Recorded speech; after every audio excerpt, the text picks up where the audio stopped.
Chapter 7. We'll never let him go. At 6 o'clock in the evening, Bean switched off the motor of his tractor and climbed down from the driver's seat. Bunce did the same. Both men had had enough. They were tired and stiff from driving the tractors all day. They were also hungry. Slowly they walked over to the small fox's hole in the bottom of the huge crater. Bean's face was purple with rage. Bunce was cursing the fox with dirty words that cannot be printed. Bogus came waddling up. "Dang and blast that filthy, stinking fox," he said. "What the heck do we do now?" "I'll tell you what we don't do," Bean said. "We don't let him go." "We'll never let him go," Bunce declared. "Never, never, never," cried Bogus. "Did you hear that, Mr. Fox?" yelled Bean, bending low and shouting down the hole. "It's not over yet, Mr. Fox. We're not going home till we've strung you up dead as a dingbat."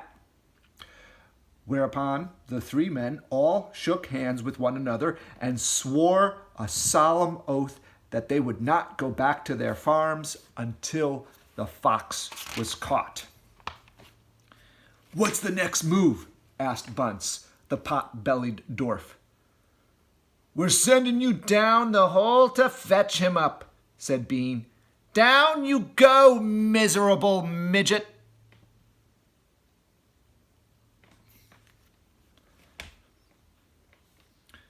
"Not me!" screamed Bunce, running away. Bean made a sickly smile. When he smiled, you saw his scarlet gums. You saw more gums than teeth. "Then there's only one thing we can do," he said. "We starve him out. We camp here day and night watching the hole. He'll come out in the end. He'll have to." So Bogus and Bunce and Bean sent messages down to their farms asking for tents, sleeping bags, and supper. Chapter 8. The Foxes Begin to Starve. That evening, 3 tents were put up in the crater on the hill. One for Bogus, one for Bunce, and one for Bean. The tents surrounded Mr. Fox's hole, and the 3 farmers sat outside their tents eating their supper. Bogus had 3 boiled chickens smothered in dumplings. Bunce had 6 donuts filled with disgusting goose liver paste. And Bean had 2 gallons of cider. All 3 of them kept their guns beside them. Bogus picked up a steaming chicken and held it close to the fox's hole. "Can you smell this, Mr. Fox?" he shouted. "Lovely tender chicken. Why don't you come up and get it?" Oh, the rich scent of chicken wafted down the tunnel to where the foxes were crouching. "Oh, Dad," said one of the small foxes, "couldn't we just sneak up and snatch it out of his hand?" "Don't you dare," said Mrs. Fox. "That's just what they want you to do." "But we're so hungry," they cried. "How long will it be till we get something to eat?" Their mother did not answer them, nor did their father. There was no answer to give.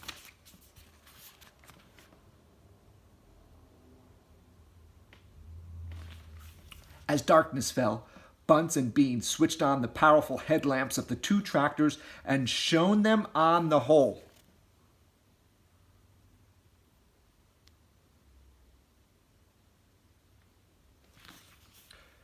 "Now," said Bean, "we'll take it in turn to keep watch. 1 watches while 2 sleep, and so on all through the night."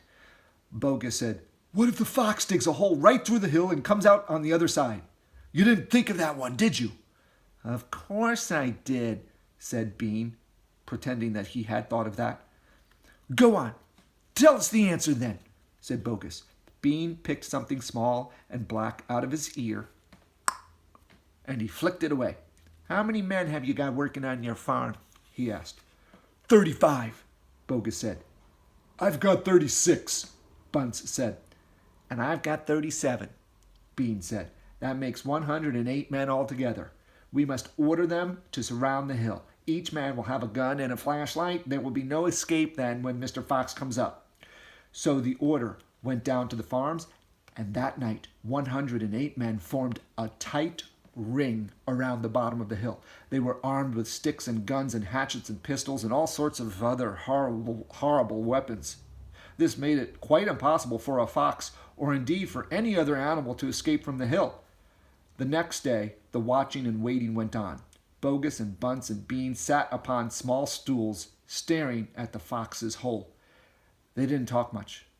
They just sat there, with the guns in their laps. Every so often, Mr. Fox would creep a little closer towards the mouth of the tunnel and take a sniff. Then he would creep back again and say, "They're still there." "Are you quite sure?" Mrs. Fox would ask. "Positive," said Mr. Fox. "I can smell that man Bean a mile away. He stinks." Chapter 9, Mr. Fox has a plan. For 3 days and 3 nights, this waiting game went on. "How long can a fox go without food or water?" Bogus asked on the 3rd day. "Not much longer now," Bean told him. "He'll make a run for it soon. He'll have to." Bean was right. Down in the tunnel, the foxes were slowly but surely starving to death. "If only we could just have a tiny sip of water," said one of the small foxes. "Oh, Dad, can't you do something? Do something, Dad." "Couldn't we make a dash for it, Dad? We'd have a little bit of a chance, wouldn't we?" "No chance at all," snapped Mrs. Fox. "I refuse to let you go up there and face those guns. I would sooner you stay down here and die in peace."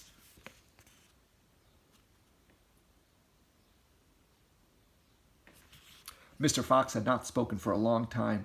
He had been sitting quite still, his eyes closed, not even hearing what the others were saying. Mrs. Fox knew that he was trying desperately to think of a way out, and now, as she looked at him, she saw him stir himself and get slowly to his feet. He looked back at his wife. There was a little spark of excitement dancing in his eyes. "What is it, darling?" said Mrs. Fox quickly. "I've just had a bit of an idea," Mr. Fox said carefully. "What?" they cried. "Oh, Dad, what is it?" "Come on," said Mrs. Fox. "Tell us quickly." "Well," said Mr. Fox, and then he stopped, and he sadly shook his head. He sat down again. "It's no good," he said. "It won't work after all." "Why not, Dad?" "Because it means more digging, and we aren't any of us strong enough for that after 3 days and nights without food."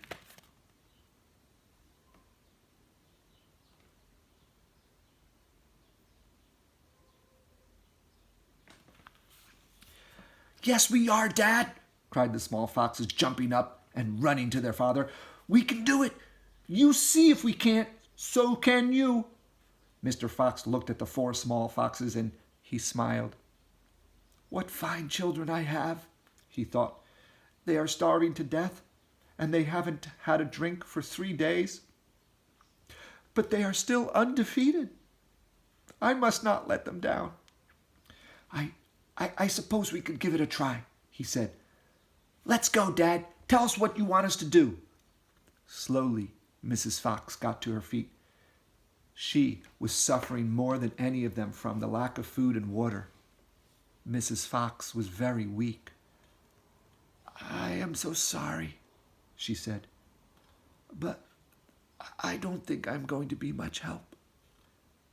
"So stay right where you are, my darling," said Mr. Fox. "We can handle this by ourselves." Chapter 10, Bogus's Chicken House Number 1.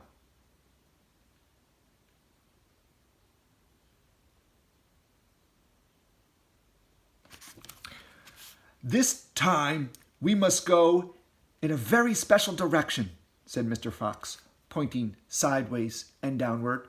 "So He and his 4 children started to dig once again. The work went much more slowly now, yet they kept at it with great courage, and little by little the tunnel began to grow. "Dad, I wish you would tell us where we are going," said one of the children.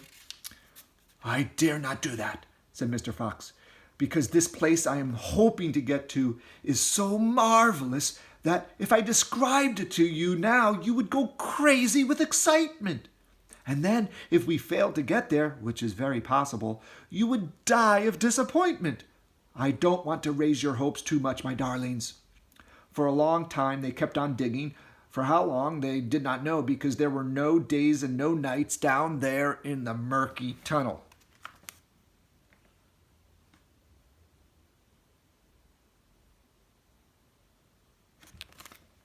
But at last, Mr. Fox gave the order to stop. "I think," he said, "we had better take a peep upstairs now and see where we are. I know where I want to be, but I can't possibly be sure we're anywhere near it." Slowly, wearily, the foxes began to slope the tunnel up towards the surface. Up and up it went, until suddenly they came to something hard above their heads, and they couldn't go up any further. Mr. Fox reached up to examine this hard thing. "It's wood," he whispered. "Wooden planks." "What does that mean, Dad?" "It means, unless I am very much mistaken, that we are right underneath somebody's house," whispered Mr. Fox. "Be very quiet now while I take a peek."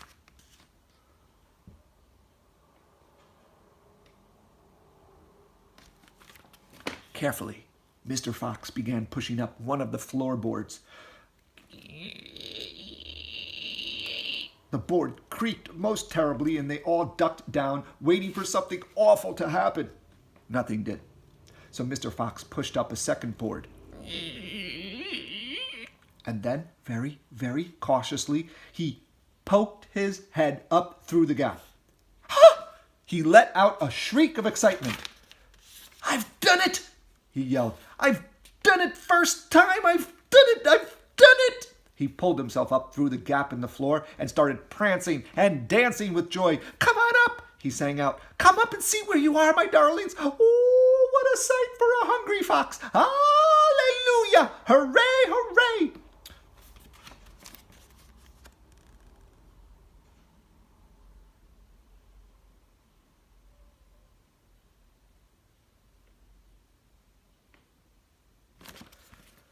The 4 small foxes scrambled up out of the tunnel, and what a fantastic sight it was that now met their eyes.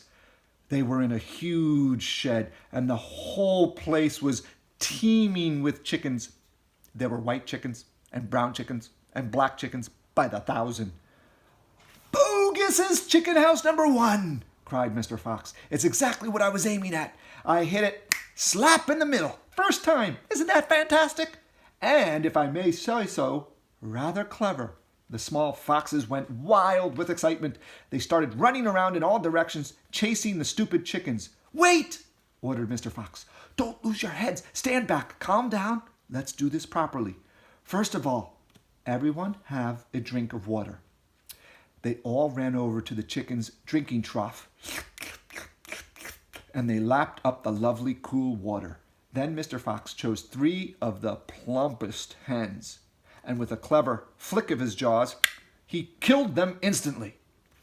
"Back to the tunnel," he ordered. "Come on. No fooling around. The quicker you move, the quicker you should have something to eat."